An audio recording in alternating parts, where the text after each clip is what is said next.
Distance का जो formula होगा यहाँ पे लिख देंगे, ये स्क्यू लाइन्स है और distance d is equal to होता है अपना v1 वेक्टर क्रॉस में v2 वेक्टर, फिर डॉट लगाएंगे यहाँ पे और लिखेंगे a2 वेक्टर माइनस में a1 वेक्टर और अपान में magnitude of v1 cross v2 vector और पूरे का लगा देंगे यहाँ पे हम लोग क्या, मॉड लगा देंगे। ठीक है, तो ये रहा अपने स्क्यू लाइंस होने पर डिस्टेंस निकालने का फार्मूला। साथ ही साथ यहाँ पे लिख देंगे अगर दोनों लाइन पैरेलल होती हैं तो उनके बीच डिस्टेंस निकालने का फार्मूला क्या होता है, उनको भी यहाँ पे हम लोग लिख देते हैं। तो क्या होगा, यहाँ पे लिख देंगे distance between parallel lines, distance between parallel line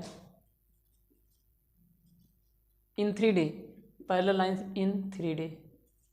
3D में डिस्टेंस निकालने का क्या फार्मूला है पैरेलल लाइन का, और ये भी 3D का ही है। तो इसमें होता है d is equal to b vector cross में a2 वेक्टर माइनस में a1 वेक्टर और अपान में जो है मैग्नीट्यूड ऑफ वेक्टर b। और यहाँ पे भी लगाना पड़ेगा अपना मैग्नीट्यूड, क्यों, क्योंकि ये क्रॉस है और क्रॉस एक वेक्टर होता है और डिस्टेंस एक स्केलर क्वांटिटी होती है, इसलिए जो ऊपर आएगा वो एक वेक्टर जो बन रहा है उसका स्केलर बनाने के लिए इनका लेना पड़ेगा मैग्नीट्यूड। तो ऊपर रहेगा मैग्नीट्यूड, नीचे भी रहेगा मैग्नीट्यूड, टोटल का लगा देंगे ये मॉड है। तो ये मॉड है और ये मैग्नीट्यूड है। तो ये रहा पैरेलल वाले का केस और ये रहा स्क्यू वाले का केस। तो हमारा जो क्वेश्चन है वो स्क्यू लाइन्स का है। ठीक है, तो चलिए हमें इन सब तमाम सारी चीज़ों की जरूरत पड़ने वाली है।